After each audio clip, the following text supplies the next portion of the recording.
And now, race fans, it's time for those most famous words in motorsports. Here to give the command, please welcome your Grand Marshal, country music sensation, Dierks Bentley. Gentlemen, start your engines! Yeah!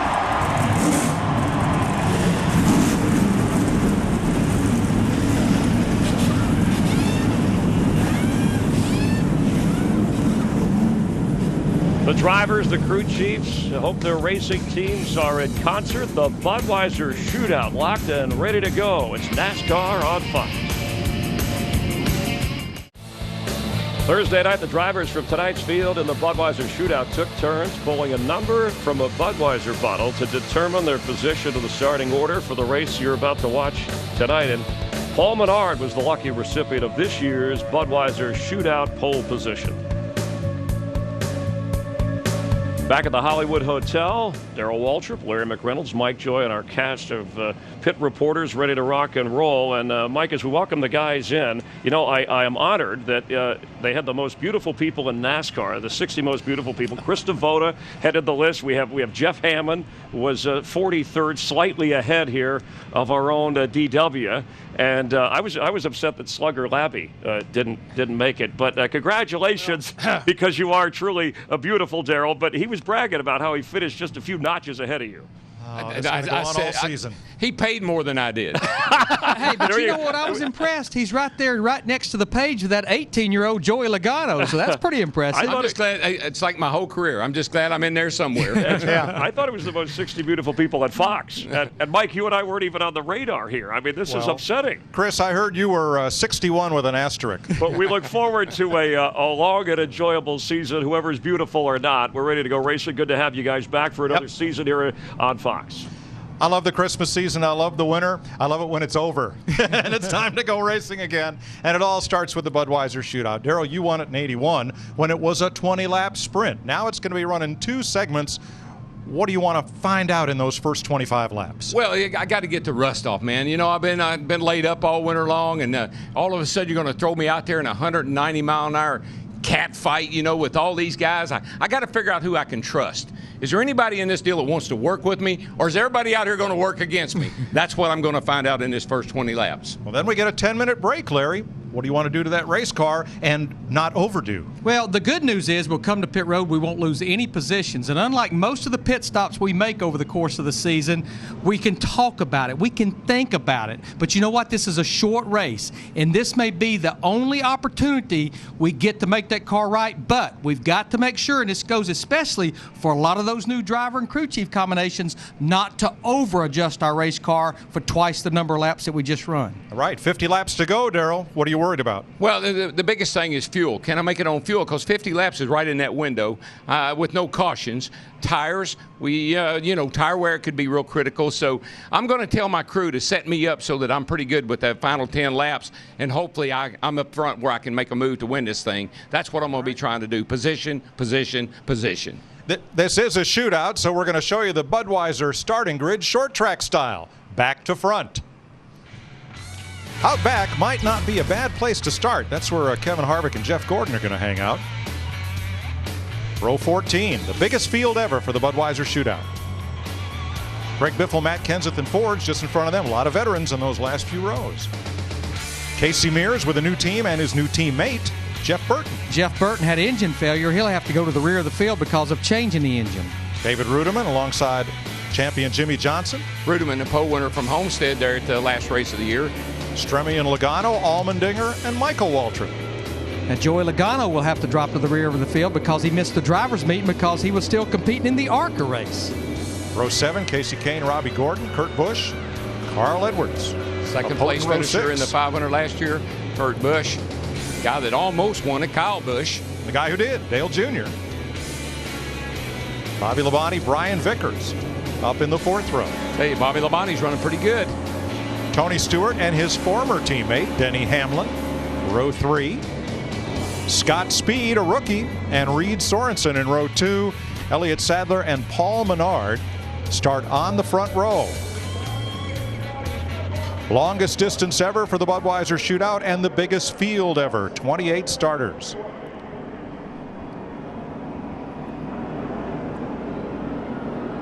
That's what I'm talking about. I mean, we've used it in practice, so it's time to come to our pit, Kurt, on your radio. Darrell? Let's see if we can get Jeff Gordon. Jeff Gordon, DW, here in the Fox Sports booth. Buddy, got a copy.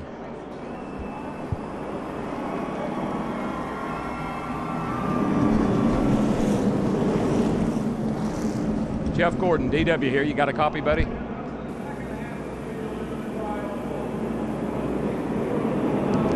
All right, we'll double check things as Gordon will come from the back of the field. The winner of this race in 94 and 97 starting shotgun on the field. Here's the format: 25 laps, 10-minute pit stop, 50 laps to finish it off. And the field used to be set by pole winners, a whole new format this year. Top 6 in owner points of each manufacturer and a wild card driver from each of the 4 participating manufacturers in the NASCAR Sprint Cup Series. Let's go downstairs, get some late breaking stories, beginning with Steve Burns. Well, Mike Dale Earnhardt Jr. won this race a year ago, his second win in the shootout. In the off-season, he did some hunting, he went snowmobiling with some family, and he shot 6 commercials in January alone. He said this week, man, it is just time to get back in that race car, and he'll do it tonight, Matt Yoakum. Steve, coming into Speed Weeks for Jimmy Johnson, the biggest question centered around a deep tissue and tendon injury to a finger on his left hand. He went so far as the manufacturer of brace to wear under his glove to help him grab a hold of the wheel, but he told me through all the practice sessions, no issues. As far as the car, excellent. In fact, at the break, they're working on a little game plan, a little bit of a test for next Sunday night's Daytona 500. Chris Devoda? Well, Kyle Busch doesn't weigh much more than I do, but tonight he is a linebacker. He will be blitzing for 75 laps. You see, when points are on the line, he goes for wins. When points are not on the line, winning is truly all that matters. His team told me it does not matter if this car comes back in one piece or at all. They said tonight Kyle Busch is not a race car driver. Dick Berggren, he is a bull rider. Indeed he is, and Carl Edwards was the winningest driver last year in Sprint Cup competition, and tonight he aims to pick up right where he left off. He's got a strong car, finished second with it here last July. As for his strategy tonight, he said, strategy, just go for it. At least one more pace lap and they'll turn them loose for the first of 25. Caution laps do count, and standard NASCAR finish of the race rules apply. That is, one attempt at a green-white checker if necessary, and restarts. Again, shootout, short track style. They'll line them up double file, 1, 2, 3, 4 in the second row, and so forth. I like that. You know, Mike, this race tonight really is all or nothing. It's a gambler's race. You know, when the team says, oh, we're not going to run this car next week, don't worry about it. I always worry about it because I'm in it. Aerial coverage tonight brought to you by DirecTV. Now get over 130 of your favorite channels in high definition. Yeah, I mean, next week in the Daytona 500, if a man finishes in the top 5, he's going to be pretty happy in the big picture because he's going to get a lot of Sprint Cup Series points. Tonight, I will guarantee you, we interview the driver that finishes second, he will not be a happy camper. It hit about 70 degrees here in Daytona today. Now it's cooled down to 55. Nice racing weather, a little bit of a breeze from out of the southeast. That's good. It is good racing weather. The engines will make good power with that kind of ambient temperature. The track's going to have good grip in it. Tire wear shouldn't be a problem. It should make for some good 3-wide racing. I think that's what we're going to see all night. A number of new faces in this race, a lot of new colors. Team, sponsor, and manufacturer changes. We'll keep you up with those, and we'll have a full rundown on all of the drivers attempting to make the Daytona 500 when we bring you pole qualifying tomorrow afternoon here on Fox. And guys, trust me, heart rates are way up right now because there's a lot of unknowns here. A lot of unknowns about people in the race, what your car's going to do, a lot of unknowns. 1979, Busch Beer executive Monty Roberts created the Busch Clash, an opening race for pole winners. 9 drivers qualified for the first Busch Clash. It was a 20-lap sprint. Buddy Baker won $50,000, and there were 3 manufacturers represented. All the General Motors drivers ran Oldsmobiles, along with a Ford and a Mercury. Today, $200,000 to the winner from a purse of $1.2 million. And look who's back. Wait till they come by next time, Digger. Lights are out atop the pace car. You know what that means. Green flag this time by. Paul Menard, despite a practice crash yesterday, that car has been repaired. He keeps his pole draw spot and is ready to go from the front row on the inside of Elliott Sadler. Well, Darrell, for the first time in 2009, but for our 9th consecutive year of NASCAR on Fox, reach up there and pull those belts tight one more time, Saturday night style. That's why my voice goes way up. I got the belts tight, baby. Boogity, boogity, boogity. Let's go racing, boys.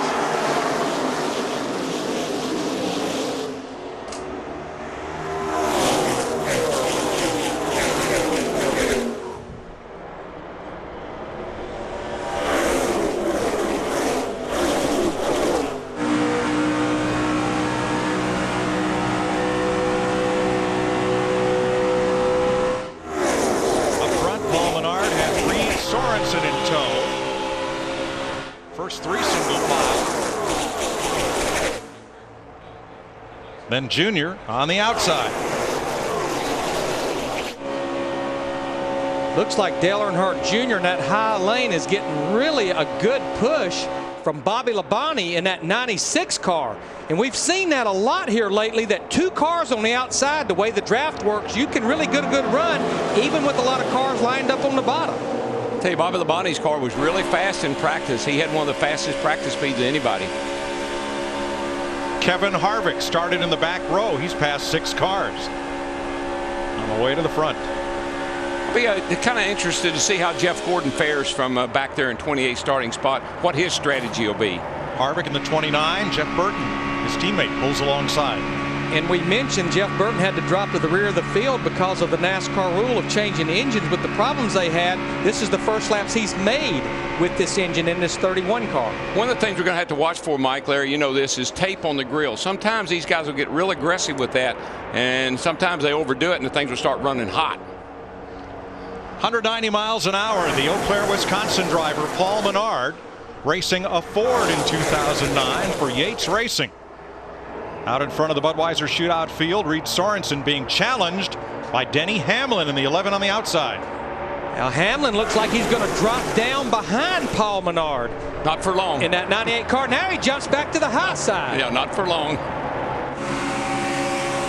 Hamlin and Sadler on the high side and they're going right to the front past Menard. Yeah, look how much faster they are. Well, they gained up on Menard. I mean, Hamlin and those guys got hooked up on the outside, and Menard was a set and duck. Now Brian Vickers in the 83 inside of Sadler, but the 2006 winner of this race, Denny Hamlin, pulls out in front.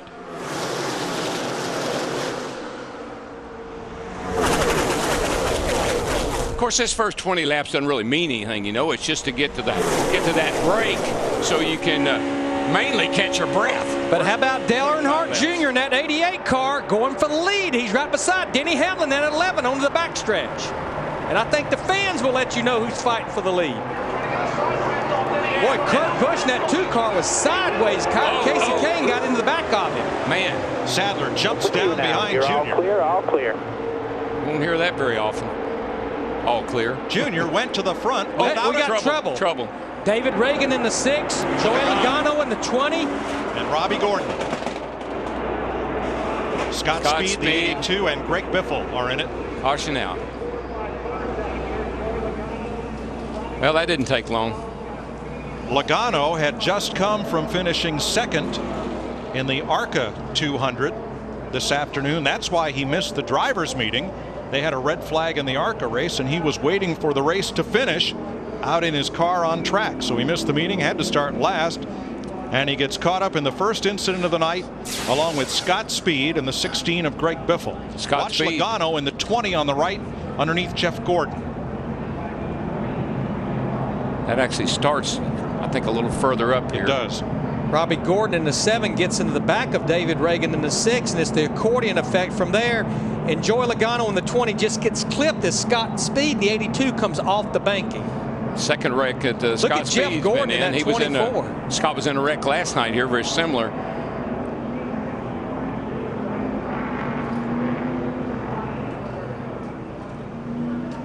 Watch the 24 of Gordon up high as this unfolds, snaking his way through it.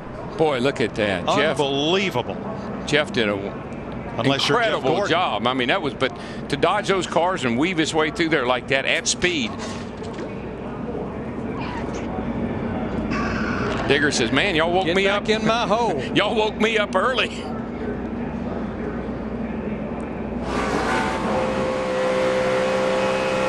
Looking back from Jimmy Johnson as David Reagan tries to whoa up and gets tagged. Now let's ride with Joey Logano, the rookie.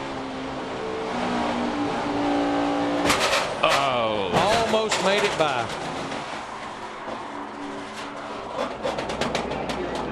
First caution flag of the night in the Budweiser Shootout on Fox.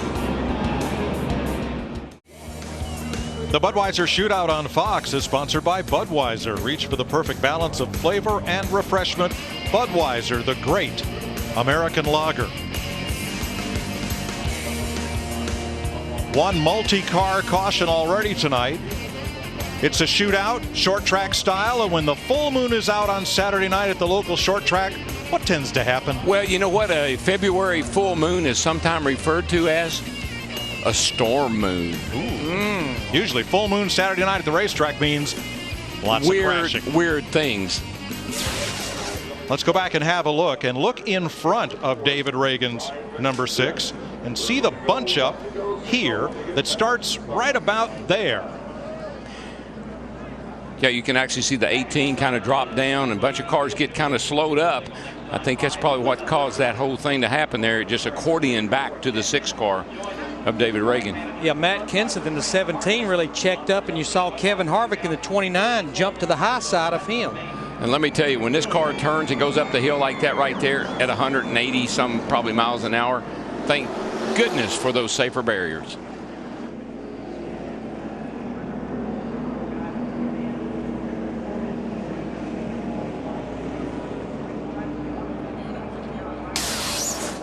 You know, there were actually several other cars that sustained some slight damage. I know Casey Mears in the 07 car, he's been to pit road a couple of times. I think Jamie McMurray, had a little in the 26 had a little damage. He got scraped down the right side, I believe, as he went by. Of the 6 drivers involved in the incident, 4 of them are competing in their first Budweiser Shootout.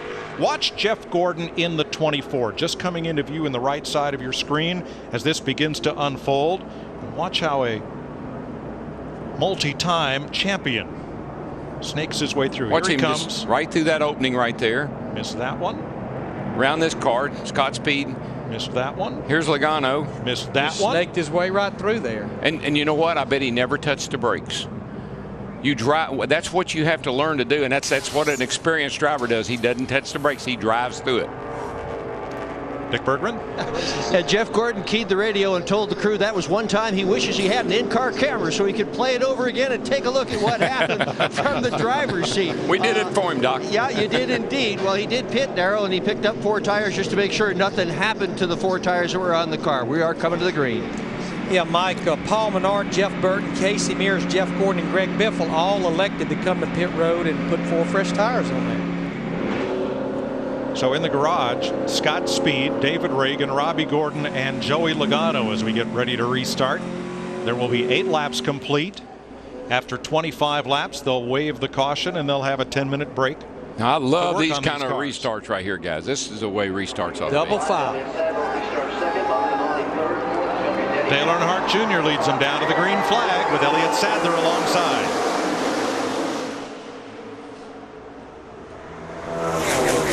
What is it about an Earnhardt and a Bud shootout? They just it just fits their style, you know. Dale was always so great in this race because it was a shootout and it was a short race, but he could get it done. And it looks like Junior's going to follow in the footsteps. Dale Jr. has won this race twice, including last year. You look at him just in front of Bobby Labonte.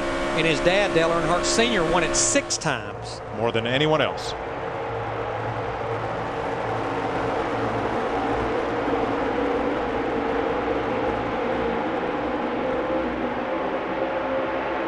Well, it's a pretty sight, isn't it? Look at those cars coming off of turn 4. Beautiful. All sight. bunched up, 3 wide in some places. And this track is plenty wide enough for 3 wide. In fact, it's wide enough for 4 wide. But I think we have to remember almost over 190 miles per hour bouncing around the whole time. Yeah, you just don't have any margin for error. I mean, you look at Matt Kenseth right there. He's wobbling all over the place, and Tony's on the outside of him. Got the 44 down on the inside. Man, there's not a lot of room for error here. Comes Harvick on the outside in 29. A little bump from Edwards to his teammate Kenseth in the 17. And look how it lunged that 17 ahead. And hear him, see, the beautiful thing about this package, this restrictor plate package is, hear him play with the throttle. You couldn't do that before. If you let off the gas, you get run over. Now you got some throttle response. Carl Edwards in the 99, he just slid right up in front of Kevin Harvick in that 29 coming onto the front stretch here, 3 wide by about 5 rows going off into 1. Look at that. That's amazing. Boy, I tell you what, and it's just somebody, I see somebody in there, it looked like maybe the 80, I think it was one of the Red Bull cars, looked like he was really having a hard time, the 83 car, keeping it Tony down. Stewart has just found his favorite drafting partner at Daytona, Dale Jr. They're hooked up nose to tail as we go down to the Care Center and Krista. Mike, we're in the garage right now. You're talking about the one Red Bull car, while the other one not looking so pretty here in the garage. Scott Speed, not to make light of the matter, but we joked yesterday that you got your first Daytona wreck out of the way. Now you're second. Well, I have to clarify. Yesterday, I thought we had change of front clip. Now it's just lost in translation. That's part of the whole little kind of NASCAR terms I don't got. Because all that damage, that's still not the front clip, evidently. I'm learning that today. Hey, I'm all right. I gotta say I learned a little bit, and yeah, look forward to obviously the 500. Well, Scott Speed in his first Bud Shootout able to find somewhat of a Red Bull silver lining in the whole deal. Let's go back a lap and have a look at Bobby Labonte from above, who had a bit of a close call, and that's what's dropped him back from the second row. That's his white car in the middle of the screen on the lower right. You see him just get sucked around right there. Is that who was that? Harvick went by on the outside there, kind of pulled him around, had to get out of the throttle, backed him up. Well, Darrell, I think it was the worst case scenario. He was on the inside of Harvick in the 29, and he had Vickers in the 83 tucked up behind him, and just takes downforce off the rear of that car. And buddy, man, the 17 is pushing up the hill right into, almost into Ruderman into 00. These cars look a little ill to me. They don't look like they're driving all that great. We're about halfway through this first segment. There'll be 13 laps down when they come back around, 12 to go until we get that 10-minute break. And Larry, the key, it's the car is not driving good. The driver's not. There's a lot of things these cars do the driver doesn't really have much control over. The car's controlling him. Sometimes you're just a passenger. Oh, Vickers got into Kevin Harvick, and Harvick's number 29 got up and into the wall. Yeah, Harvick's got a pretty good bit of damage down the right side of his car now. Ooh, there went something flying over the top of the car there. But guys, I don't think we can say enough about the guy leading this race right now. Tony Stewart, that 14 car, spent 10 years driving for Joe Gibbs, goes out, helps form Stewart Haas Racing here. He's leading the Budweiser Shootout, the first race for this race team. Steve. Mike, his spotter, Bob Jeffrey, doing a great job atop the grandstands here. Tony said at that caution, get me out in front of all this mess. I don't want to be back here. he told crew chief Darian Grubb, car's just a little bit tight on exit. Tony very calm in the cockpit of that 14 car. There's his teammate Ryan Newman among the onlookers in Stewart's pit. Hard to believe there'd be a Bud Shootout without the Rocket, one of NASCAR's all-time pole winners. But with the new format and with changing teams for 09, Newman's sideline, he'll be one of those drivers trying to win the pole tomorrow for next Sunday's Daytona 500 on Fox. Mike, I don't think there's any question Tony Stewart is as loose as I've seen him since he's been in this sport, maybe since he was a rookie. He comes down here normally and he's kind of gnarly and kind of hard to get along with. He has been loose and fun the whole time we've been here already, and this is certainly going to add to the pleasure. 15 of the first 25 lap segment complete this time by Tony Stewart out in front of the Budweiser Shootout on Fox. We have a new leader in the Budweiser Shootout on Fox, sponsored by Sprint. Get NASCAR Sprint Cup Mobile only from Sprint, only on the Now Network. Looks to me like Carl Edwards has picked up right where he left off at the end of last year, wanting to win everything that's out there. But you know, Darrell, I can't help as I watch Carl Edwards in that 99 car lead this race at a restrictor plate racetrack. The last time we were at a restrictor plate racetrack at Talladega in the fall, he had everybody mad at him, including his teammates, because he caused that big wreck with about 12 laps to go down in 3 and 4. I'll tell you another guy that we should maybe give a little shout out to, and that's that cat right there in the Valvoline car. He looks to me like Mr. Allmendinger is picking up right where he left off at the end of last year. He had a strong finish to the season for what was Gillette Evernham Racing. Good job, bud. Now Richard Petty Motorsports after a merger, and he's in the 44. Have you ever seen a paint job quite like that? I believe I have. Yes, I believe we have. Back in the late 70s. Yeah, I mean, you've got A.J. Allmendinger that started 18th. He's running second right now. Remember, Jeff Gordon started dead last. He's up there in the 4th position, and Jimmy Johnson, his teammate in the 48, started 19th. Dale Earnhardt Jr. led this race and now has dropped back to mid-pack. Matt? Mike, he moved up to the high side. The biggest complaint from Junior about the 88 car, just way too free on entry. Not a good feeling at this juncture. Looking forward to the break. You have to set these cars up that way. They got to be so loose on entry so they're not so terribly tight on exit, and it makes it really hard to drive. And that's going to be even more important in that 50-lap run, because the further you go, the more fuel you burn off, and it just makes the car tighter and tighter, turn less and less. 4 cars in the garage. One has lost the draft, but still out there. That's Kevin Harvick, who reported damage to the right side of his car when he got against the wall earlier. Jimmy Johnson now second. Jimmy Johnson, Carl Edwards. The way last season all happened to work out. Krista? Well, this is an incredible run for A.J. Allmendinger, his very first Bud Shootout, and he is in essence auditioning. Right now this team slated to run the Bud Shootout plus the first 8 races of the year, along with the Daytona July race. So A.J. Allmendinger trying to do everything he can for a good showing and looking very strong right now in his very first Budweiser Shootout appearance. You know, I just can't believe how he has improved as a driver. When he first got in these cars, he was lost as an Easter egg, but he has really picked up the talent, and he's really done a good job. How about these two guys at the front, Carl Edwards in that 99 and Jimmy Johnson in the 48? They are having a blast up there at the front. And as they play cat and mouse, Jamie McMurray comes into the picture in that 26. Whoa. Denny Hamlin almost slid it to the wall. Boy, what a save. That backed a bunch of them up. That was a big slide for the number 11. This is what you call push loose. This thing comes off the corner. He's got a lot of wheel in it, and when those front tires dig, that's when you go push, push, push, loose. When you can see the right door numbers from that view, we got trouble on the back straightaway. David Ruderman and David Stremme on the left going for a spin. That will bring the caution out as we're coming to lap 23. This is Stremme, who gets it pointed the right way in the bus stop chicane. This is about the point in the run where your car just goes, the handling really goes away big time with about 20-25 laps. Ruderman up top in the 00, Stremme on the bottom, and Hamlin in the middle. Oh, he got clipped. And then poor David Stremme in the 12 was just a victim. 11 car got into the 00. Hamlin got into Ruderman and shot him down the hill into the 12 car. I tell you what, David Stremme got that car turned just in time because he was headed to that inside wall in a hurry. This is one of those times when you say, where did that come from? Boy, Stremme took a hard hit. No, both of those cars did. You can. South Bend, Indiana's David Stremme has made it back to pit road,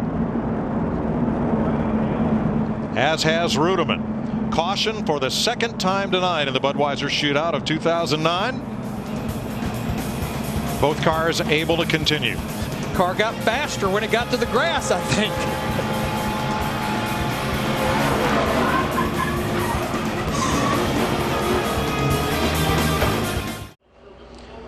Caution is out for the David Rudiman-David Stremme incident, and this will complete 25 laps. Caution laps do count in the Budweiser shootout.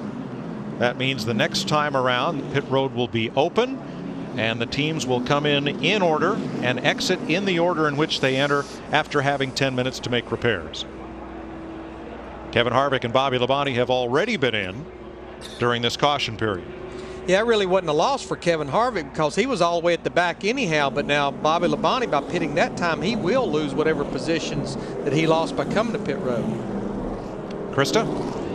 Yeah, they were assessing the left front damage. They really thought the problem was going to be the right fender. They got down here on pit road. They knew the left front was much worse than they thought. While he was down here, Kevin said, go ahead and throw on 4 fresh tires. Maybe I can make up some difference. Before he brushed the wall there on lap 13, his car, he said, was a little tight.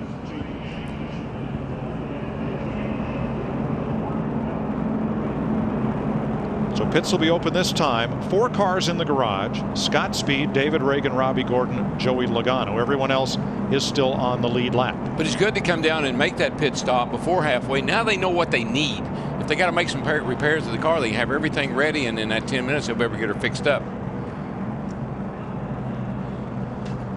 So here is the running order after 25 laps. After the break, they'll run 50 laps to finish this off, and the winner takes home $200,000. Tomorrow, Fox Sports brings you exclusive coverage of Daytona 500 qualifying. We'll find out who will win the front row for the 51st running of the Great American Race. Coverage of Daytona 500 qualifying tomorrow, 1 p.m. Eastern, 10 a.m. Pacific, in high definition and only on Fox. We had 2 practice sessions for qualifying for tomorrow, and no, Jeff Gordon wasn't fastest. Jimmy Johnson, Dale Earnhardt Jr., Carl Edwards, no. How about awesome Bill Elliott, fastest in both practice sessions, driving that number 21 Wood Brothers car. I feel like I'm having flashbacks. Bill Elliott's here, Terry Labonte's here, Derek Cope is here, Jeff Bodine is here. Chris Devota's there. Carl Edwards is in. They're making the 4 tire change. His car is very good. Remember, they are coming off the end of last season with tons of momentum, winning that season finale. Matt. The 2005 winner of this event, Jimmy Johnson, in his complaint early on, the car was tight, but he felt like that was because he was mired back in traffic. It got a little free near the end of that run. Steve?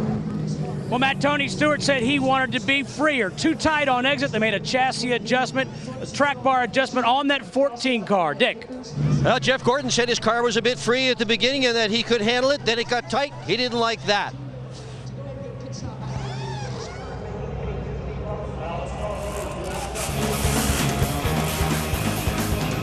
So we're in the halftime break, as it were, although we're just 25 of 75 laps complete in Daytona. At Daytona, 10-minute break and then 50 laps to decide the 2009 shootout winner, and it started early. David Reagan in the 6 car. The end of the wall. This is on lap 4. 6 cars involved, including Joey Logano, the rookie, and Scott Speed knocked out. Watch Jeff Gordon, the veteran, weave his way through to stay in contention. Carl Edwards moving into the lead, leading 9 laps, the most of the first 25, of course winning 9 races last year. And then moments ago running 20th and 21st. Hamlin gets into the back of Rudiman, and Stremme is involved as well under caution, that 25th lap to get us to the break right now. In our recap, 6 leaders, 5 lead changes, a couple of cautions, 6 caution laps. Junior led 7 laps, Tony Stewart 4, and Jimmy Johnson in the 48 currently 3rd. Let's check in with Matt Yoakum. Chris, Jimmy said that when the car got closer to the front, it really started to get the comfort that he was looking for. But you also mentioned a strange vibration in a certain RPM range. Have you figured out what it is yet? No, I'm not sure we know what it is yet. We'll take a look at things. There's not much we can do at this point. It's running good, but it gets in that certain power band RPM range, and it starts shaking, and I think it's costing me a little bit of speed. But with that problem, we're still able to drive up there to the top 3, and feel good about this final 50 laps. All right, thank you, Jimmy. Krista? Well, Matt, the first segment belonged to Carl Edwards, so let's find out. Carl, is there anything you're missing? What do you guys need to do in this second segment to keep your car up front? We just got to keep the Aflac duck, I guess, up there in front. All the vultures back there. I'm doing the best I can to keep it out front, but this thing's going to shake up so much, you know, with the way the draft works. The track conditions are so cool. Everybody will have new tires. I don't know how pit strategy is going to work out, but having fun right now. This has been a really fun race. Great way to start the year off so far. All right, Steve Burns, nothing foul with the duck down here. I like that, Krista. Well, Tony, you got this number 14 car out front, but I heard you say a little bit tight on exit. How do you fix that? We're just probably make a track bar change is what we did there, so see if that's enough, and if it's not, we'll work on a couple other areas. All right, good luck, Tony. The second half, let's go to Dick. Jeff Gordon, a lot of work going on underneath the nose of the car. What are they trying to fix? Well, we've got a really, really awesome race car. Obviously, you know, I can go up the middle, and I don't know what it looks like from TV, but we got our hands full, all of us. Pretty exciting race out here. We're just trying to get a little bit more air to the nose, and you know, try to get a little more front downforce. I was getting a little bit tight there, and I think if we can get a little bit more front downforce, or at least get that front end stick a little bit better, I think we can win this race. Wow, and what a drive going through that wreck. He has gone from 28th to 8th. All right, thanks, Dick. Teams may perform any action that would be part of a normal pit stop during this break. Junior 10th, Stewart 13th. Jeff Hammond with a look at what to expect over the last 50 laps when we continue from Daytona. Welcome back to Daytona. NASCAR on Fox of the Budweiser Shootout. Carl Edwards, your leaders. We get ready for the final 50 laps, and Jimmy Johnson currently third. Let's listen in on lap 23, communication with the 48 team. The bottom's the place to be, huh? Yeah, at times it does. The middle's not bad. You know, you can get some help off and two down the backstretch when everybody's starting to move around. It's interesting out here, to be honest with you. All right, like guys in the ring kind of bobbing and weaving. They're kind of finding their way, right, feeling each other out. What is that communication? That's what we talked about in our pre-races, what they're going to do in the first 25 laps. That's trying to figure out what they need to do to their race cars. I think Tony Stewart, Jeff Gordon, as well as Jimmy Johnson have all made those little minor adjustments. But what I'm seeing with Carl Edwards and Jamie Murray up at the front, I really believe the 48 to 24, where they got better later on in the run, we may be seeing a classic battle between Roush Fenway and the Hendrick cars before it's all said and done. I think these guys have got the best race cars, and the longer we go, which is another 25 extra laps here, is when the cream's going to rise to the top. So you're saying one of those four probably the winner. Nobody laying back here kind of scheming and planning. Excuse me. Yes, I think there is an opportunity for guys like that. I think that's exactly what Jimmy and Jeff were doing somewhat early on, was trying to feel everybody out and see what everybody had. Same way with the 99. Your car's got to go through a transition period. And Darrell and Larry, you know that as drivers and crew chiefs, cars are going to change, and you got to keep up with those changes and build your car to be best at the end. Well, Jeff Gordon said it best. Hey, these things are jumping all over the place. We saw that in the in-car cameras. They got their hands full. But what I like is the whole field's chasing a duck. But now the question we had about the last 50 laps at the top of the night becomes twofold. Can you run 50 laps on one tank of fuel, and do you want to run 50 laps on one set of tires? I think it's going to be a chess match with these cars that are out there about coming to pit road, maybe almost splitting this 50 laps down the middle. They may not go exactly 25 and 25, but I would be willing to bet we might see some cars starting to hit pit road, even under green flag conditions around lap 30 to 35 to get those fresh tires. And it'll be one of those deals. Once a few teams start coming, I think the rest will follow suit. And then comes the art of getting on pit road. If you're just going to grab two tires, maybe, and get track position, get ahead of everybody, you can't slide the tires coming in. So that's going to be something. These guys haven't made any green flag stops this year yet, so we got to watch that too. 50 laps to go in the Budweiser Shootout of 2009, 31st running of this race that opens the stock car portion of Speed Weeks. Cars are back on track after the break. Next time they come around, green flag. Let's go pit side. Matt Yoakum. Dale Earnhardt Jr.'s loose race car was fixed, they hope, with a track bar adjustment. Tony Eury Jr., this is the big money segment, so how much of a strategy chess match are we going to see play out? You'll see all kind of different deals. I think, you know, we got to get a big group of cars coming out here together. Maybe some guys that kind of stop when their window opens, some will go till kind of halfway point. I think that's what we'll kind of do, is go to about lap 30 in this little deal, and you know, it gives us enough time to get in a line, maybe catch up with the front group wherever they might be, or we might be the group. So you know, everything's going real good for us right now. We're just real happy with the car, just a little bit too free. All right, thanks, Tony. Thank you. The first Budweiser Shootout was the Busch Clash. 9 cars, 20 laps. That's Big Buddy Baker. in the Gray Ghost, number 28, leading Darrell Waltrip to the checkered flag. Cale Yarborough finished third as Oldsmobile swept the first 4 finishing positions. Told Baker I was running hot. I needed to get in. Let me lead a lap or two. He wasn't buying that. He wasn't buying it, because if I ever get in front of him, he ain't getting back around me.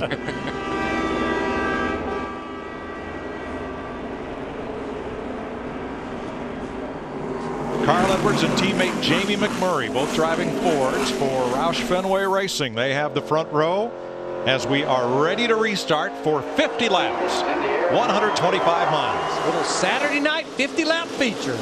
It's a nice one right here, boys.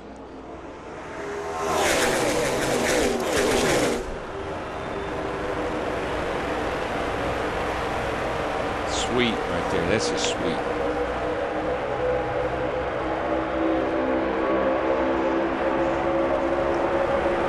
Jamie McMurray in that 26 car. Seen so much confidence in him this week. Has his crew chief back with him that he had a few years ago, Donnie Wingo.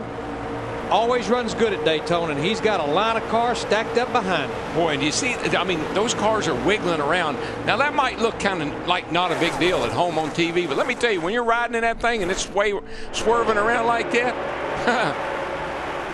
you'd like to wave to the guy behind you, quit doing that, but you can't let go of the wheel long enough to do it. And Edwards gets shot through the middle. Coming to you here. Watch him. One back. And out of the lead. And that was Jamie McMurray's spotter telling him, hey, they're coming to you in a hurry. One back, 1 car length back, and they got there in a hurry.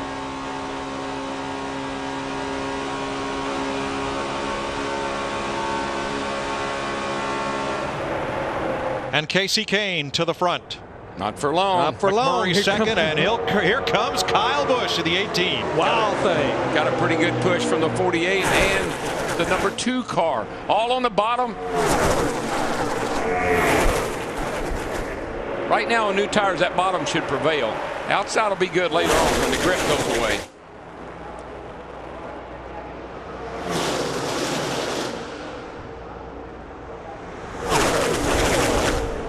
Looks like Jimmy Johnson's having a hard time staying up with Kyle, and he can't give him any push. Look at Jeff Gordon in that 24 car straight to the bottom. He's going to take second away from McMurray. Remember, Jeff Gordon started this race at the very back. This car was pretty good on new tires when he came in there with about 15 to go in the first 25 lapper. See how this car holds up over the long run here. McMurray has a run on the outside. Which way will the 88 Dale Jr. go? He goes with McMurray on the high side. Right now you go with the fastest car, whoever that is. Casey Kane up top to block. What do I mean right now? You do that all night. Whichever one's the fastest, that's who you go with.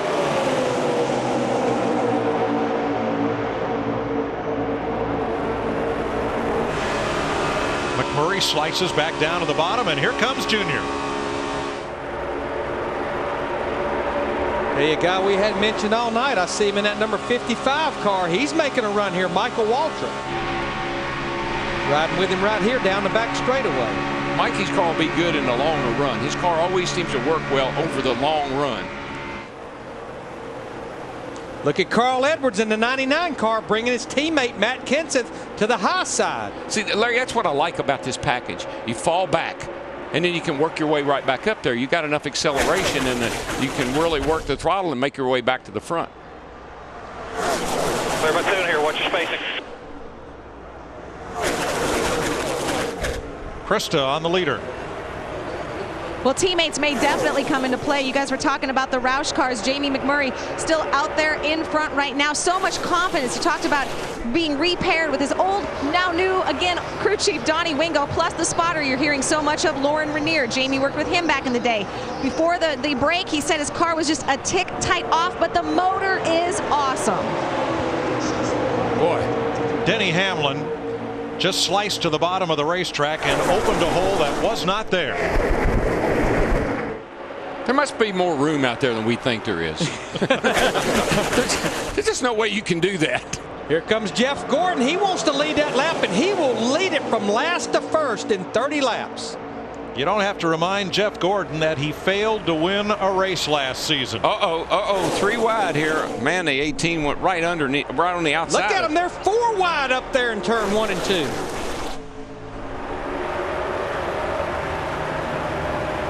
Listen, when you got new tires on and early in these runs, this is the kind of racing you're going to have. The question is who can maintain this kind of pace. You clear about 4. 9 different drivers have led this race. That ties the record for the most leaders in a Bud Shootout. Now what's interesting, Jamie McMurray's spotter keeps warning him about getting out there too front. Any other racetrack, you want to get as much of a lead as you can, but if you get too much of a lead, they get lined up, they will blow by you like you're sitting still. 4 abreast into turn 1. Uh-oh, Jeff Gordon's in trouble now.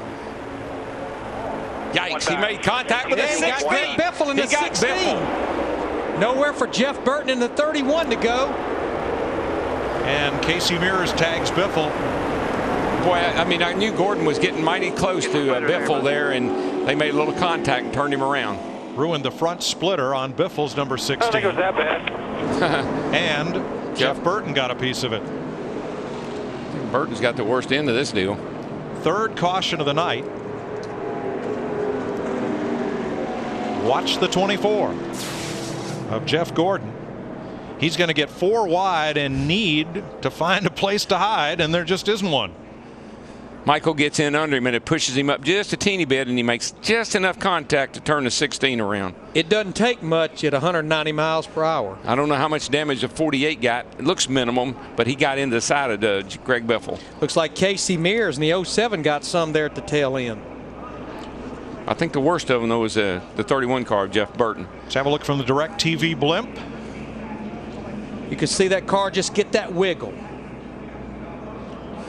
Boy, there's Kevin Harvick in that 29. Some more really good driving to get through some of these accidents without them being worse than they are. Now you see Jeff Gordon, he's getting forced up here. Watch Michael, he's on the 55 car at the bottom. He just gets Jeff where he's got to move up just a little bit, and Biffle's there. And look at all those guys wad up on the outside but make it through. Let's run this in real time. You see how little reaction time you have.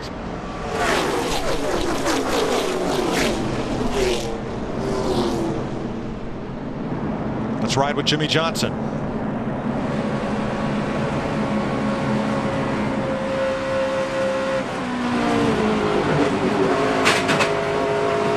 I don't think Jimmy got much damage in that. It was pretty soft. Didn't look like the hood buckled or No, anything. I don't think he got very much damage at all. These cars are really tough on the nose up there. That splitter and that whole nose is pretty durable. But I definitely think since we're 7 laps into this run, you're going to see a lot of the guys from about mid-pack to the rear come to pit road, get 4 tires, check the damage. See if they open the pits this time by. They have. Pit road is open.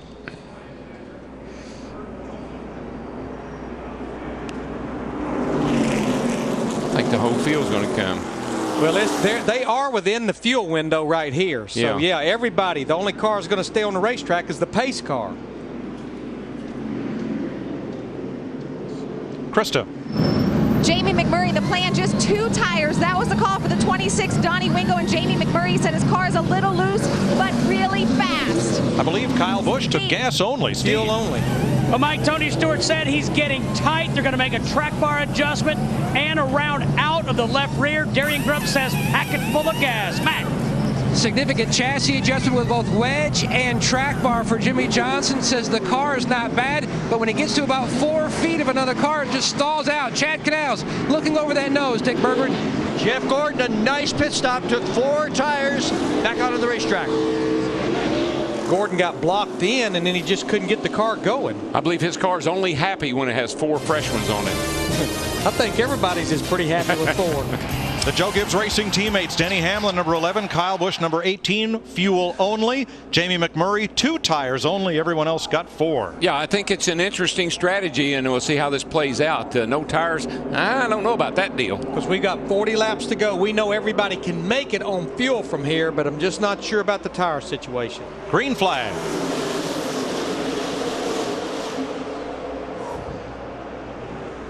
And I've seen this, I've mentioned it about Jeff Gordon's car, liking 4 tires. I've seen this with Jeff's car a lot, where he just got to have fresh rubber on the car to be able to run up front like he likes to.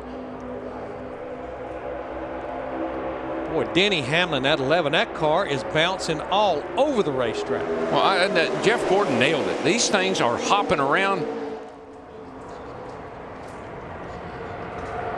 What do you think, Hammond? Who made the right call? Well, it definitely wasn't those guys up front. Anytime you come to a racetrack, especially Daytona, handling is the key. They've still got over 40 laps to run here. I just don't feel like that's a winning move. I know they got the fuel issue out of the way, but the key thing is these cars got uglier and uglier the longer they've run all night long. I think it's going to be the kiss of death by the time this thing's all said and done. You'll be wanting 4 tires if you can get to pit road and get them. Speaking of kiss of death, Casey Kane in that 9 car last time off turn 4, he kissed the outside wall. We got a car in trouble down here in turn 2.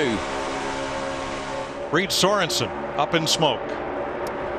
Caution will fly. You mentioned Casey Kane getting into the wall. He and Jeff Gordon may have made contact. They did. They made a little contact, but I'm not so sure that he hit the wall, that Kane got in the wall. He got mighty close. Reed Sorensen did. Now watch the 9, the Budweiser car in second place. Kind of drifts up in front of Jeff. That's about as close as you can come and not touch it. The reason I didn't think he hit us because when he went by, he still had the Goodyear written on the side of his tires, so he probably didn't get into it. And toward the back of the pack, Reed Sorensen in his first race for Richard Petty Motorsports. Comes up short. Now Jeff Burton is out of the race. Here's Dick Berggren. Well, it looks pretty difficult out there. How difficult is it to hang on to those cars? They're a handful, but gonna put on a heck of a show. That won't be the last caution. We were, the first segment we made our mind up. There's no sense in, getting in the middle of it, getting a bunch of stuff stored up. So we just kind of had a plan with the Cat Chevrolet just to be smart and learn a little bit. We made a few changes in that stop, and I finally got in the line I wanted to get in, and the bottom was going good, and boom, there it went. There it happened. So not the way we wanted to start our association with Caterpillar, but we'll dig again on Thursday. A wild night tonight at Daytona. Jeff Burton out of the race in the incident between Jeff Gordon and Greg Biffle. No damage on Casey Kane's car confirmed by our cameras, but Reed Sorensen's done for the night. The Budweiser Shootout on Fox is sponsored by Budweiser. Reach for the perfect balance of flavor and refreshment. Budweiser, the great American lager. On the Budweiser Shootout with Kyle Busch and his Toyota the leader. It's a manufacturer's race that had 28 cars to start. Jeff Hammond, we've got 22 remaining. Each of the manufacturers, Ford, Chevy, Dodge, Toyota, have led. Some thoughts here on if Kyle can hang on, given the strategy point.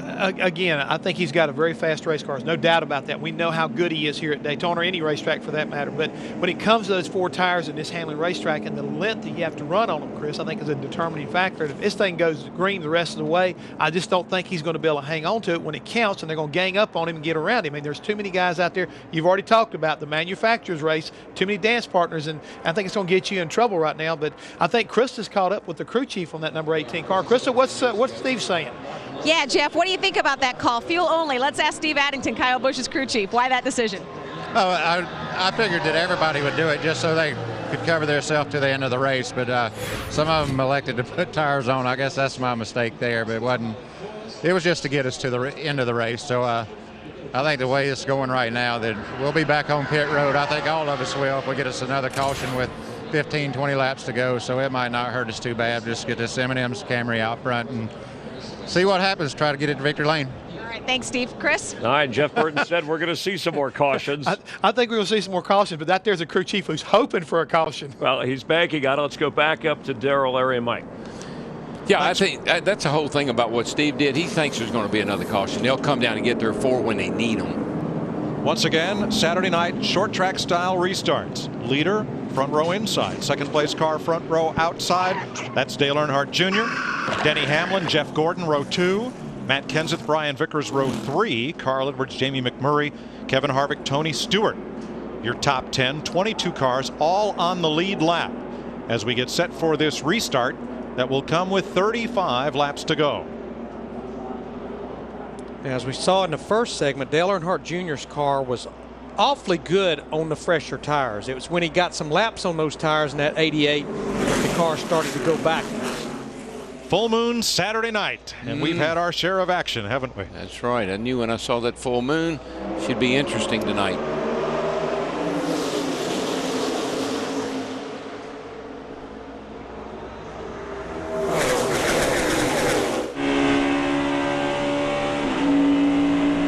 Jeff Gordon just pushed Dale Jr. into the lead.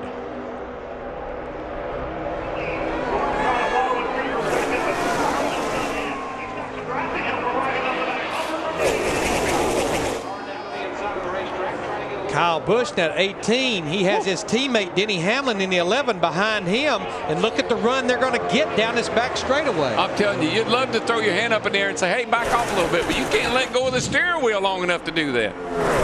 They are bumping and pushing and shoving. Joe Gibbs Racing on the inside lane. Hendrick Motorsports on the outside in those front 2 rows.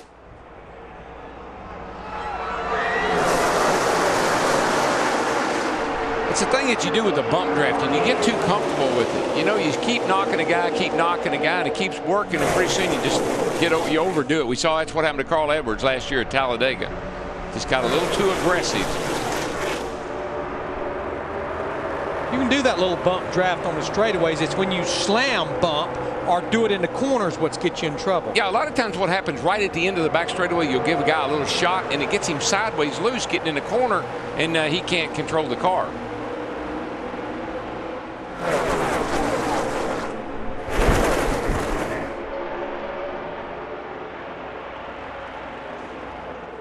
I tell you one thing, we got one heck of a pusher. I mean to tell you, this thing will push like there's no tomorrow. Pit 4. Well, that's what we have to resort to. We'll do it for the company. If we get out front, they'll have to push us. Doesn't mean we can't still win it. Just got to push all the way until the right moment. And there is a guy that's thinking way ahead. About 33 laps from now. That's right. Doesn't mean we can't win it. Don't get the wrong idea here, boys. That's what he's got on his radar right there, that Daytona 500 Sunday week.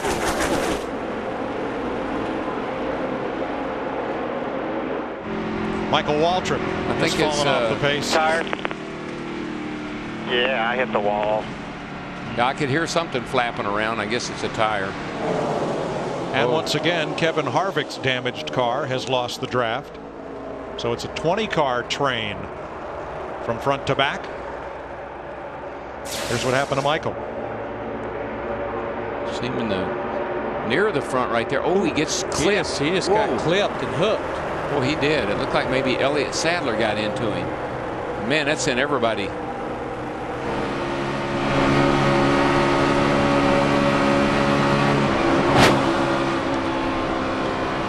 I tell you what, that's a lot of damage, but when you have that happen in the middle of back straightaway, he's actually pretty lucky right now.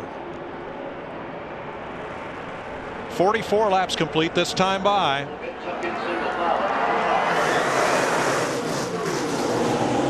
Let's check with Steve. Mike, just listened to Tony Stewart, and he told Darian Grubb, he said, I've got a vibration. The gauges all look okay, but it feels like a harmonic vibration. We just heard that a lot down here the last couple of days. Cars will pick up a vibration. Maybe it's, what do you think it is, Larry? Well, Darrell, we've heard these guys talk about how they've worked so hard to get everything running free in the drive line, and you just wonder if that might be promoting this vibration through the drive line. Yeah, that, or sometimes the headers, you know, the tailpipes. Engine will go through a certain range, and sometimes it'll make the car vibrate a little bit in the driver's seat anyway. Hey, what, we got those Roush Fenway cars ganging up on the high side. Matt Kenseth in that 17, Carl Edwards in the 99, and McMurray in the 26. Well, they have 5 cars. Roush had 5 cars in the race. I figured if we're going to see teamwork, now's when we're going to start to see it.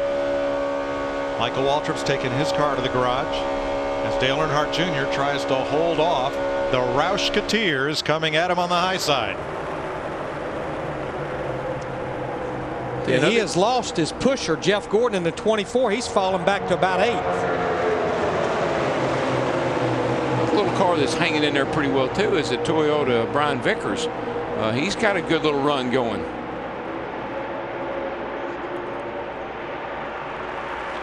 Little tape on the nose of Jeff Gordon's car. That was because of the bump he had with Greg Biffle. Yeah, maybe, or you know, they were working on the front of that car trying to get a little bit more downforce. They could have taped up something under there, or maybe added a little bit of tape. Darrell, they're starting to gang up on Denny Hamlin in this 11 car. You can see him on the bottom right there, and you just wonder now, is this a product of those almost 25 lap tires that he has on there? Oh, I definitely think so, Larry. And I think Jeff Hammond hit it on the nail on the head when he said, "There's a crew chief hoping they get another caution." Hamlin is back to 12th. Kyle Busch to 6th after restarting 1-2.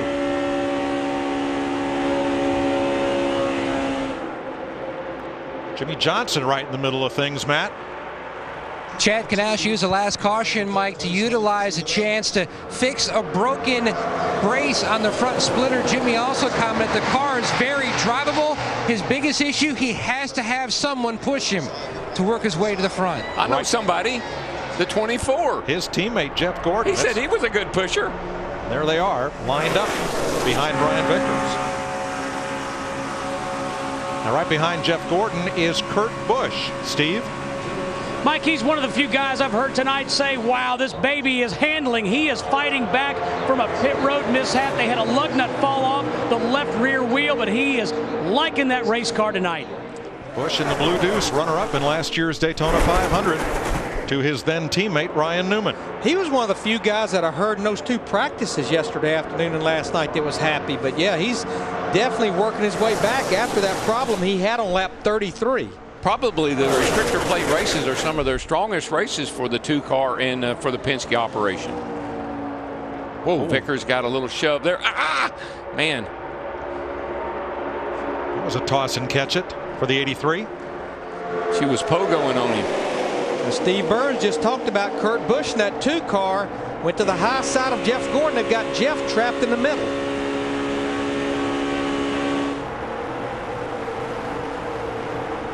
Boy, sometimes that middle is so helpless sometimes. They're going by you on both sides, and there's nothing you can do about it.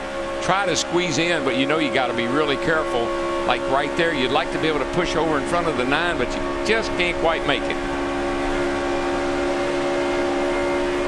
This will send Gordon back into the second 10 of the 20 cars in this draft. Here, those guys just really get out of the throttle. Riding with Bobby Labonte there. And that becomes part of the art of a restrictor plate car and restrictor plate racing, is how to work that throttle. Keep the momentum up, but get the car to where it'll stay down on the bottom of the racetrack like you want it to. Matt Kenseth for the lead. With help from his Roush Fenway teammates, they're lined up 1, 2, 3. Boy, look at that.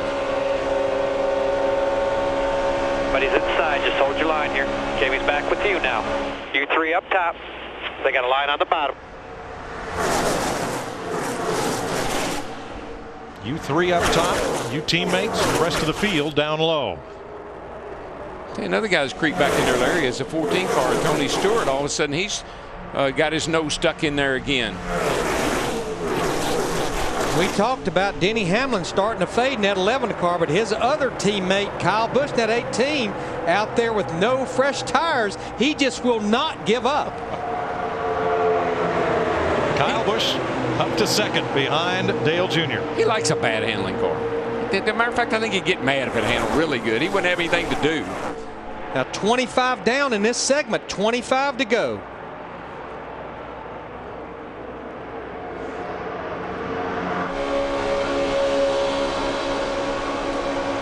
You know that old saying that the cream seems to always rise to the top? Would you not say that the cream is rising? Oh, very nicely. I believe it's there.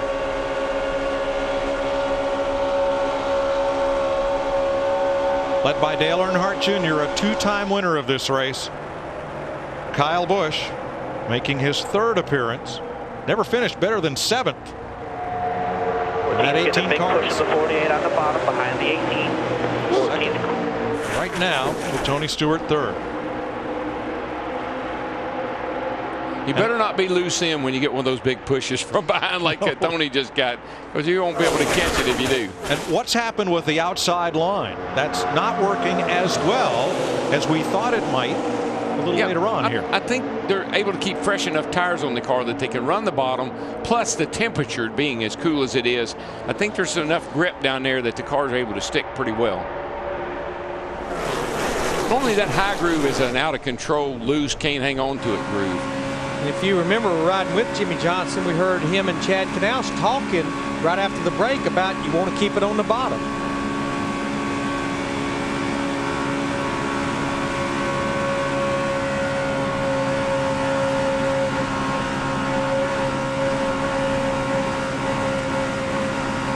Wait till next Sunday when 43 of them line up for the Daytona 500 on Fox. And that change in the pitch of the engine is not the driver letting off the throttle. That's the car going through the oscillation through the bumps in the racetrack. How about that second place car, Krista? Well, leave it to Kyle Busch. He got on the radio and said, can everybody make it to the end? Steve Addington said yes. He said, don't get to the party too early, Kyle, unless you want to. Yeah, I think we're pretty comfortable with a couple of cautions we've had. Everybody has pitted at least once in this segment that they can make it to the end on fuel. Dale Earnhardt Jr. trying to become the first driver to win back-to-back Bud Shootout since Tony Stewart in 2001 and 2. I just think the problem that Kyle's going to have as we go down to the end of this race is the maneuverability of the car. I think we got trouble. Looks like he just got around all by himself. It looks like he took the nose off of Rudiman's car going by. Nice save, man. Real nice save. Real nice save. We'll bring it to you, Kevin. Bringing it to you. The back end's pretty tore what do you up. think the 18 car will do now, Bud? I think the 18 and all of his buddies out there will hit pit road. I think you're right. But because this is exactly what Steve Addington, as crew chief, said with about 15 or 20 laps to go.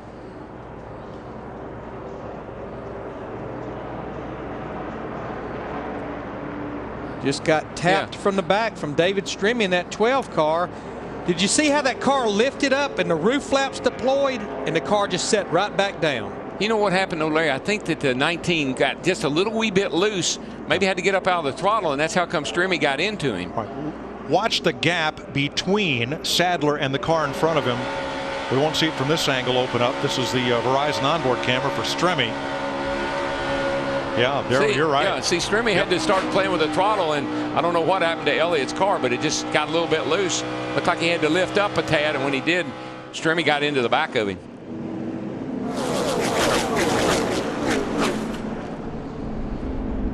Let's have a look at it from the DirecTV blimp. Toward the back of the pack. Yeah, big gap opens, Sadler loose. Yeah, he just gets a little bit loose for some reason. I don't know if it's because Stremme was up close to him, but that's what got him spun out. But Stremme got into the back of Elliott Sadler, and David Rudiman is the victim. and Darrell, you've talked about it before. Yeah, there's no question. It's hairy when you're up there in the 31 degrees of banking the corners, but this tri-oval, it's a fast part of the racetrack. The cars can be they're a bigger handful right through here. You're running just as fast as you are down the back straight with 190 miles an hour with not near the banking that you got up in the middle of the corner. And here's something I didn't know. You know why these banks are 33 degrees? Why is that? Because that's as high as they could stack the dirt without it sliding back down. And get the pavement to adhere. Yeah. And set. I mean, if Bill Sr. would have made it 48 degrees, if he could have stacked the dirt that high. We got our own dirt stacker. We did. He lives in the infield at Talladega and comes out for special events. Digger. We have tied the record for cautions in the Budweiser Shootout since they went to the 70-lap format. We have 20 to go to get to 75 tonight. Well, I think there's going to be a lot on the shoulders of these pit crews right now. You can't have any mistakes like the 2 car with Kurt Busch had the last time he was on pit road, and here they all come. Yeah. Let's start with Krista. Here comes Kyle Busch. Steve Addington said, what do you need? Kyle said, I feel like the balance is okay, but I need more grip. I'm starting to bottom out. I have to crank the wheel, and that makes me loose. The call is 4 tires for Kyle. Steve. Tony Stewart says he's still too tight. 1 round out of the left rear. They've also made an air pressure adjustment. Matt. Progress continues for Dale Earnhardt Jr.'s car. A little close to the wall, just clears the jack handle. Slight chassis adjustment to tighten him up, Dick. Jeff Gordon has given up the 8th position to come in and get 4 tires, which he hopes will resolve the problem of the car being too tight and pushing. And he tries to get out in a gaggle of cars on pit road. Pit road just wasn't wide enough for everybody who wanted to get there. A mess. I think the 18 did get hit by the 48 car, I believe, or made some contact. They're 3 wide coming. I mean, we can't just sit in our box. I'm sorry, but that's what we have to do. Well, here's how it turned out. As we clean up from the 5th caution of the night. Hey, down in the grass, they're 4 wide on pit road. Little contact there. Hey, there's a lot of money at stake here tonight. You got to go. Who said you couldn't go 4 wide?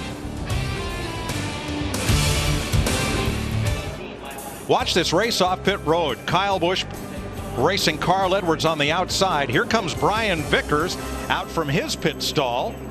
Right out in front of them, Jimmy Johnson, Dale Jr. come out, and then Tony Stewart and Jeff Gordon almost got in it.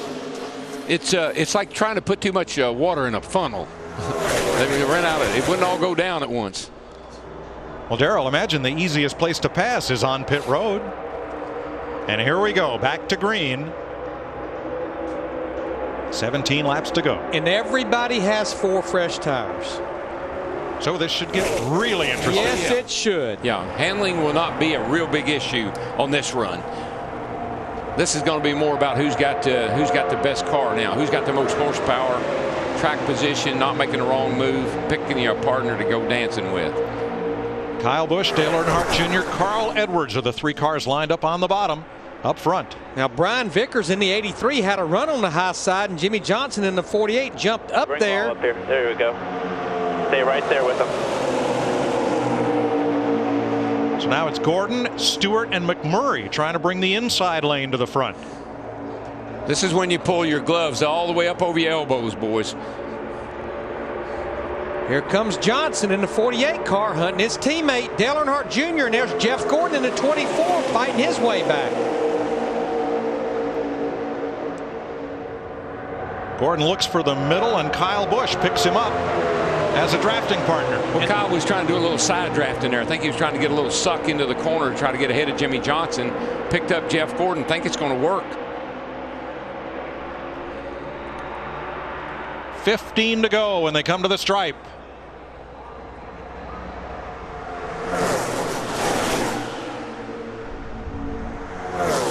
They have kicked Carl Edwards in the 99 car all the way back almost outside the top 10. You see him fighting his way back on the bottom. Yeah, once you get back in this mad pack back here, with all the wind buffing around, it's hard to do much. But what I like, Darrell, is you can get to the front. A car in the middle of that pack, we've seen it so many times tonight. You can get back to the lead and have a chance to lead this and maybe win it. If you time it right, you go back and then you time it right, get them methodically and work your way up there where when the white flag comes out, you're coming and not going, you got a shot.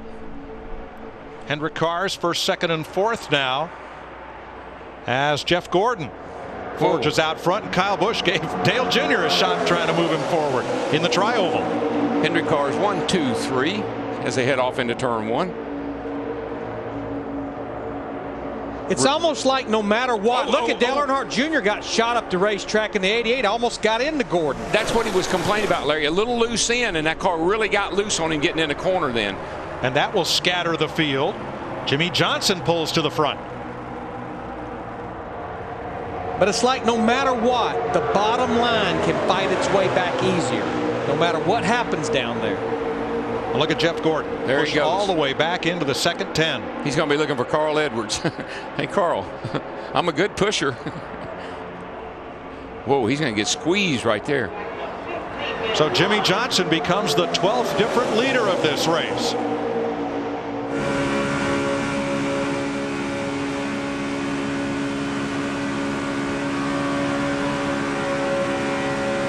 Comes at 18, fighting back on the bottom.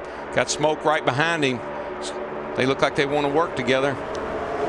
There's that Vickers car, 83, the Red Bull car. It's right up there in the thick of this thing. Has been all night. Whoa!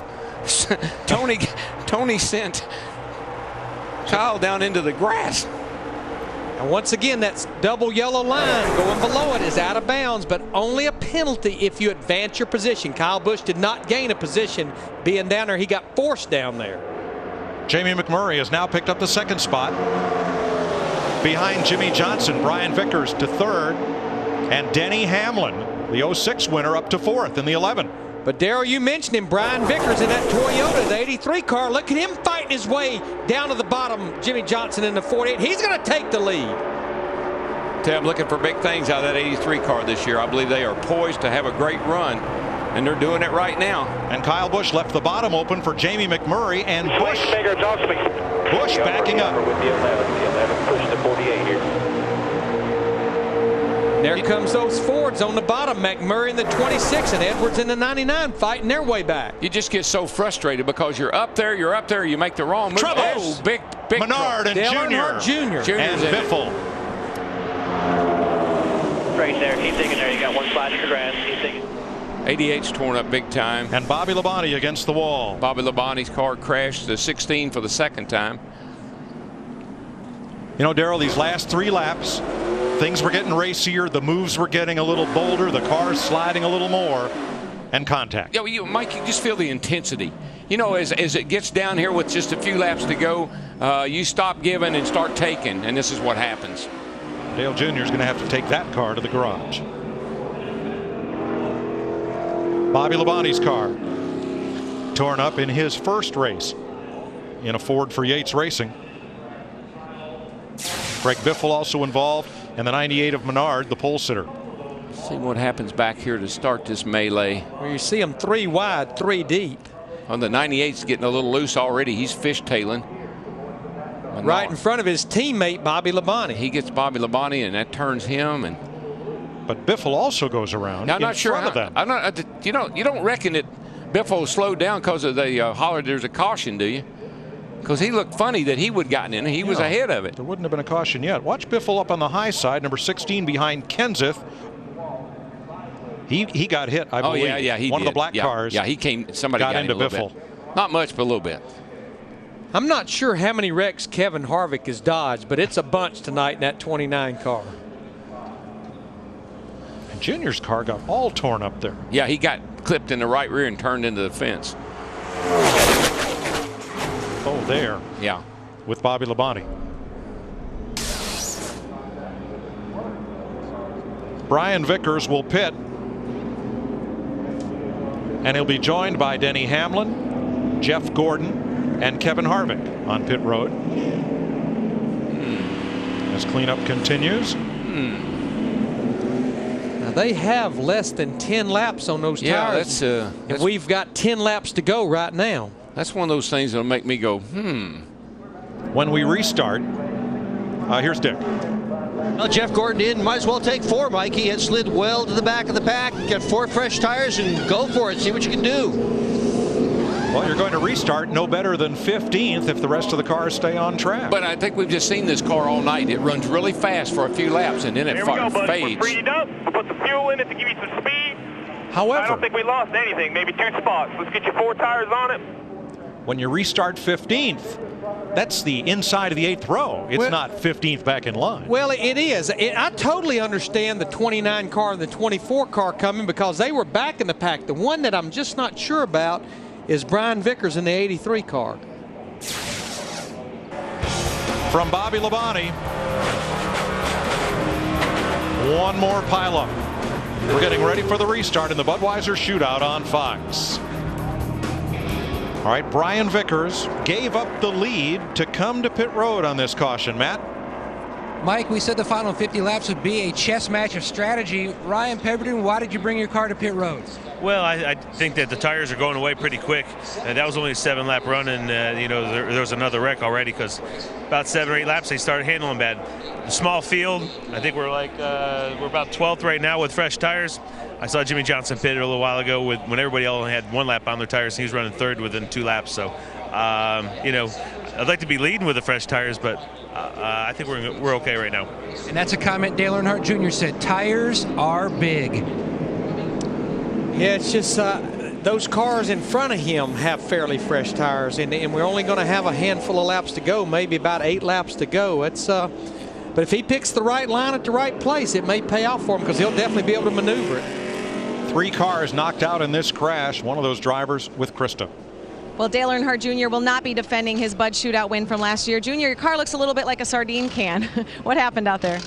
Well, I was real loose getting into one, and me and Kyle were drafting on the inside, and he gave me a real good run back into the lead, and I just lost the right rear and got up into Jeff a little bit and kind of got shuffled through the middle on the back, and I was just trying to regroup back there and figure out what to do. I knew there was going to be a wreck, and I didn't think I'd be able to get through the pack before it started happening, and we didn't. So my team did a good job. You know, the car was good. It was just too loose. And on the long run, we're real good on new tires. You know, we drive right up to them. And I want to thank my sponsors, National Guard, Amp Energy. And we'll try, see, hopefully, we got a good car. We got a good little package, and we learned a little bit. Hopefully, we can take what we learned to the 500 car. Thanks, Dale. 16 cars on the lead lap. Paul Menard returns to the event after being involved. And Greg Biffle is also back on the racetrack. That means Bobby Labonte and Dale Earnhardt Jr. go to the garage. Yeah, and you know, Mike, there's no question that this is a big advantage for the 28 people that got to run this race tonight. With the no testing all winter long here or most anywhere else, getting that time on the racetrack, they can really make some good adjustments for their 500 cars. So 2x2 on the restart. It's Jamie McMurray versus Jimmy Johnson on the front row. Carl Edwards lined up behind McMurray. Kyle Busch back of Johnson. Allmendinger, Kenseth, Stewart, Kane, Stremme, and Mears are the top 10 as the pace car peels off. And we have 7 laps to settle this. And the moon is still full. Yeah, and 4 tires are golden. We'll find out just how golden on that 83. And hopefully there won't be a full moon next Sunday.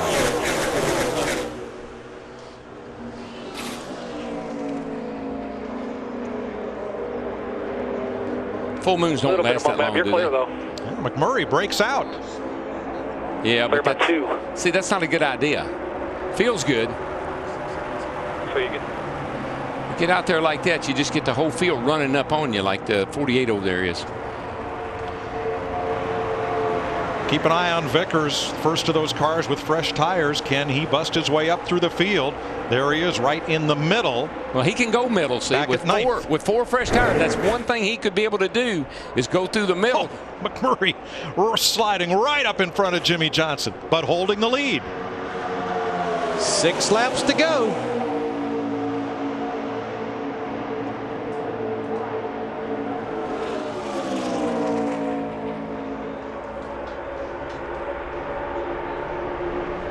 Is McMurray in the right position, Darrell? Well, he's been a fast car all night long, and I tell you, if Jimmy Johnson wants to work with him, I think he is. I mean, when it gets to this point, you just want to line up and stay in line until they get to the white flag now. And hopefully that, like the 48 and 18, now here comes the 17, somebody will work with you on that last lap. But I'm going to tell you what, Jimmy Johnson yanked it to the bottom in front of Matt Kenseth in the 17. McMurray yanked it to the bottom in front of Jimmy Johnson. Whoa. Johnson gets sideways off 4. Here they come. And he lost his momentum, and Matt Kenseth takes advantage. They're going to kick him to the high side. 5 laps to go. Now the question is, will the teammates work together? And how about that 29 car, Kevin Harvick up there behind Jimmy Johnson? He lost the draft twice, and here he's back up there. Where's the 83? Back about 8th. Yeah, but where is he? I see him looking underneath the 48. No, that's the 07 we're looking under there. It's Mears. Johnson's car moves so violently, he might have been bumped by Kenseth. I think it was that getting loose, getting in the corner thing, really. Well, it's a manufacturer's showdown, and all 4 manufacturers have a car in the top 5. I tell you, they got their hands full to get around that 26 car McMurray. And that thing is honking, baby. And his teammate Matt Kenseth, those 2 Fords will stay locked together. But I guarantee you that cat behind them will stay locked together. Kyle Busch in that 18. Here comes that 29 car. This is like the 500. Where did he come from? 500 2 years ago when he slipped by Mark Martin on the last lap.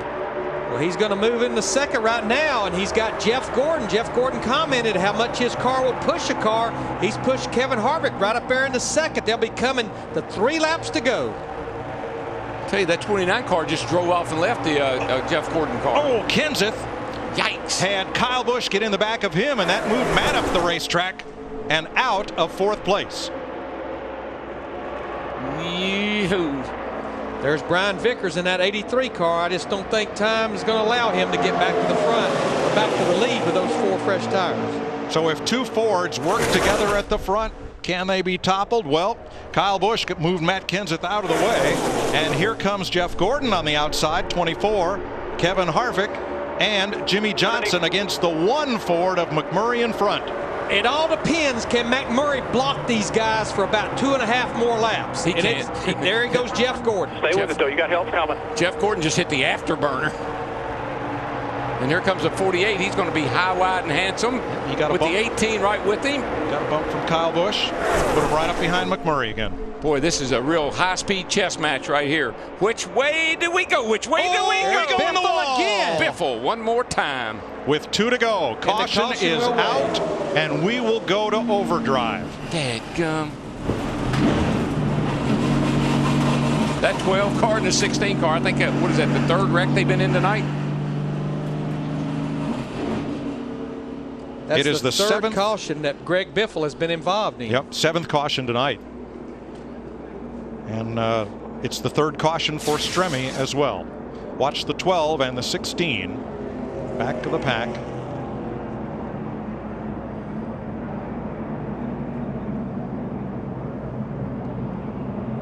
The 12 just gets this pushing up the hill, and he gets into Biffle. So I'm telling you, sometimes you got the wheels turning, the thing just will not stop. It just keeps going up the hill. Watch from our Verizon wireless onboard on Stremme's Penske machine. Clear low, outside. Did you hear him? I mean, he lets off, but it doesn't do any good at all. It just keeps on washing up the track. But Darrell, my question is, did the wreck at the back of the pack save us from the pileup at the front of the pack with 2 to go? I'm thinking you might be right, but I don't think the race, it's not over with yet. Oh, no. Matt Kenseth has a flat and is coming in for service. Now we'll go to overdrive, which is NASCAR's version of extra innings. We'll have 1 attempt at a green flag, followed by a white flag lap, and then a checkered flag finish. We get 1 attempt at that. If the caution has to come out again, the field is frozen, race is over. I would expect no less on a Saturday night race like this. Here's Steve. Mike, Tony Stewart said, I've got to come in and get tires. It's the only shot I have. If I'm going to make a move up through the middle, let's go ahead and take tires. Dick. Well, Matt Kenseth had quite the up and down night. He's led this thing, and now at the very end of the race, flat tire had to come in pit. He's taken 4 at the end of the race. Stewart was running 13th at the time of caution. Kenseth was 12th. Yeah, no brainer for those guys to come in. We knew probably the top 7, 8, 9 guys were going to stay out, but these guys had nothing to lose. Carl Edwards was 14th. And what that allows them to do is, if there is an opening anywhere in the middle, outside, high, wherever, they'll have the grip to go there.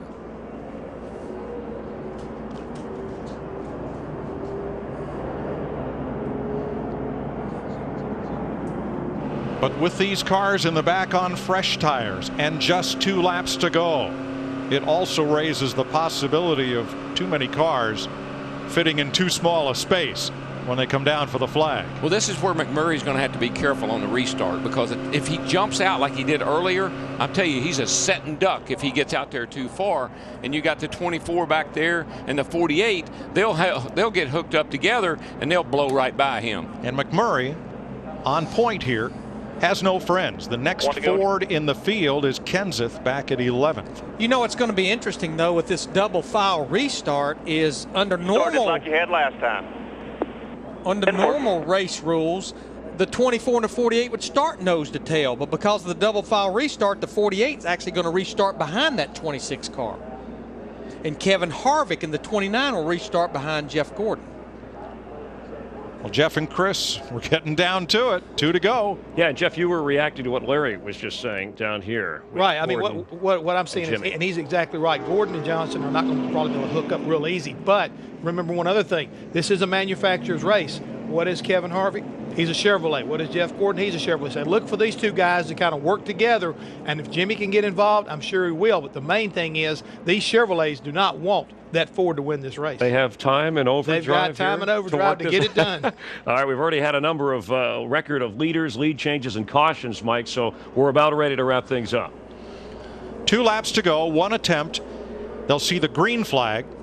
Next time around, they'll see the white flag, and if they get back around again, they'll see the checker. If not, if a caution should come out, the race is over. I think poor Jamie McMurray, he's pretty much, he's doomed. If the 48 and the 24 get together, they're going to get after him. If the 48 and the 29 or the 24 and the 29, like you said, he doesn't have a lot of help up there. So Darrell, I think you hit the nail on the head. It's how the 26 times the restart. Exactly. If he times the restart, I like that 26 car. I think Rick Hendrick has 2 of the front 4 cars. What Jimmy Johnson would like to be able to do is time the restart right and get up along beside of the 26 car McMurray going down to turn 1 and clear him and come up with Jeff Gordon right behind him. 2 laps to go, 1 chance at it. Who do you like? I'll tell you right now, I like Jeff Gordon. I like McMurray, 26. I like Harvick. He was the fastest car on the track getting up to the front after hanging out back for most of the race. Haven't seen him enough tonight to know whether he's how good he is or not, because he just showed up there all at once. Joplin, Missouri's Jamie McMurray for Roush Fenway Racing in a Ford opposite Jeff Gordon, who well knows the way to victory lane here. He's a 2-time winner of the shootout. Pace car about to make that sharp left turn and will try for green-white checker. 5 miles. Hold your breath. Green flag. McMurray didn't get that great of a restart.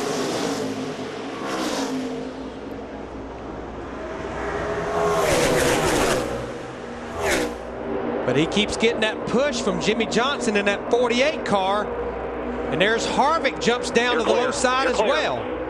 But the 48 lost its momentum. McMurray gets away just a little bit. The most important person on Jamie McMurray's team right now, besides McMurray, is that spotter on top of the grandstand. I tell you what, that Ford, that 26, though, it hustles when it gets on that straightaway. Boy, Jeff Gordon just gave him a big shot. Stay with it, stay with it. He can't open the bottom, Jamie. You can't open the bottom. He's going to get back down there now. Jeff Gordon really gave the 11 a big shot. And when Harvick gets the 11. We're okay. White flag. Hang on, boys. White flag. Kyle Busch was pushed down, gets back up above the yellow line. McMurray 1 lap away. I know that lead looks good, but as long as they don't get a run on him. And here they come. If they can stay 2 or 3 wide behind him, he can work both sides of the street. Look at him, 4 wide going through turn 2. Go high, go low, go high, go low. Just look for somebody that's coming. And about 3. I tell you, he's got a perfect scenario right here. They can't get lined up to get to Watch him. your mirror, 29 McMurray, coming to you. Harvick has help on the outside. Here comes the 29. Just like, no. Johnson into the wall with Mears and Hamlin. That's it. The caution is out. So Harvick has won this race. I tell you, that is just like he did 2 years ago here. The field is frozen at the moment of caution. And Kevin Harvick, who has never finished better than 3rd in this race, in his 5th appearance, will win the Budweiser. I'm telling you, I couldn't have told you. I would have not known how he could do that because he hadn't been there all night, really. But he started 23rd. And he lost the draft twice and had damage. Watch him just squirt like a hot dog out of a bun between those 2 cars. Got a little push there from Hamlin.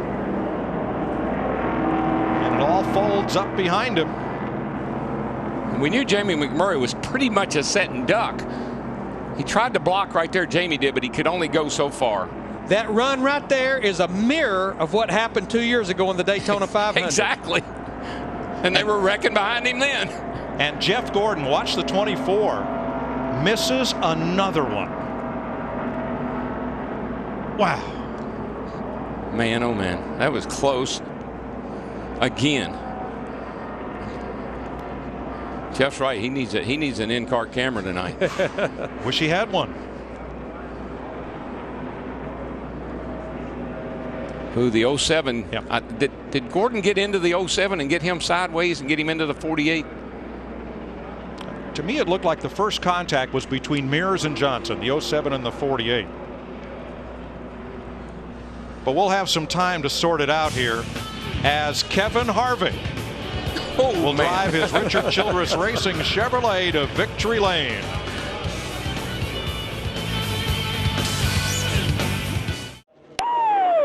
Boy, you don't ever give up right there, ladies and gentlemen.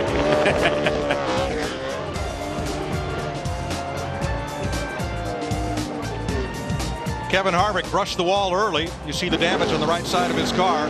Hung out in the back for much of the race, and now he has raced his way all the way to victory lane. Matt Yoakum. The last time the Shell Pennzoil team went to victory lane was the All-Star race back in May of 2007. Before that, the Daytona 500. Perseverance really paid off tonight for you and this team. Well, the first thing I want to do is thank all the fans, man. If you don't enjoy that, that was some wild racing. I got to thank Sprint, Shell, Pennzoil, Coca-Cola, Ream. Let me make sure I hadn't done this in a while. SKF Freightliner champion, Snap-on, everybody for helping us, and once again the fans. Just everybody is just awesome, and what a race, man! That was wild as heck there at the end. Well, Kevin Harvick takes home the big money. What a way to start Speed Weeks 2009. Big hug from his wife, Delana, and the rest of the team gathering in. Darrell, what a way to start off DirecTV Speed Week. You know what I love? You just come down here and you bend a fender on your car and you're doomed, man. That's it. You're out of the race. Now they bounce off each other. They bounce off the wall.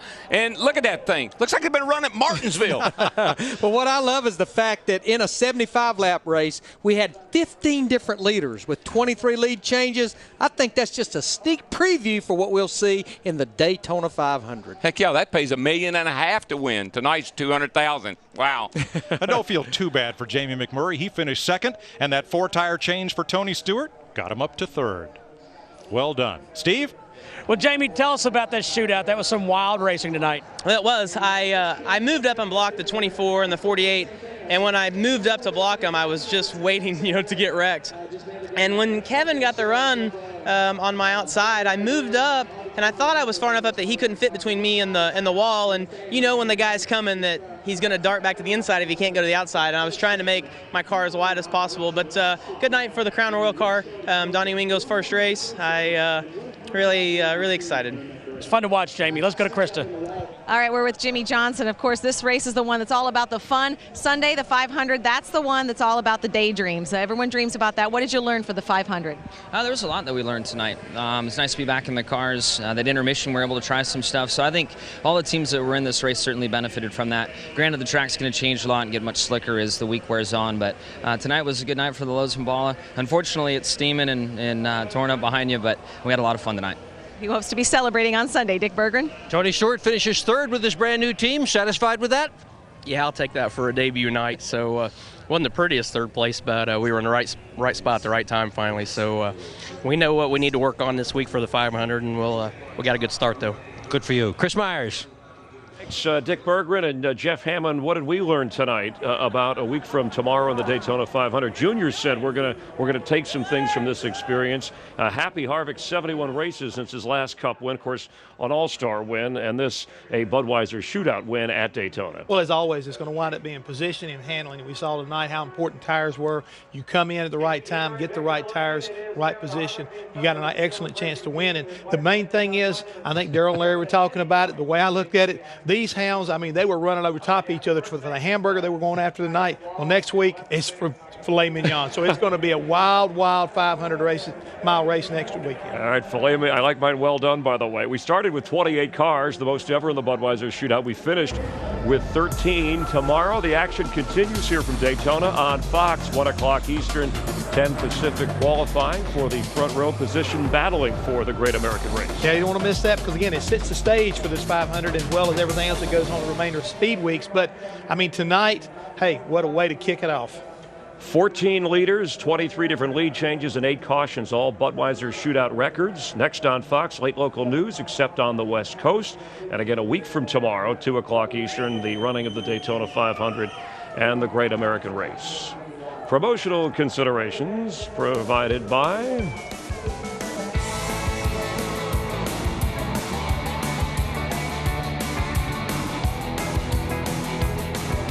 So Kevin Harvick and wife Delana in the top 40 of NASCAR's most beautiful people, and he was beautiful tonight, pulling into victory lane, winning the lengthiest and the most crowded ever Budweiser Shootout. Dale Earnhardt Jr. led 24 laps. Carl Edwards led 11, but in the end, Kevin Harvick for Jeff Hammond, for Dirk Bentley, for Bentley Elliott. I'm Chris Myers. Thanks for tuning in for NASCAR on Fox. Have a great weekend.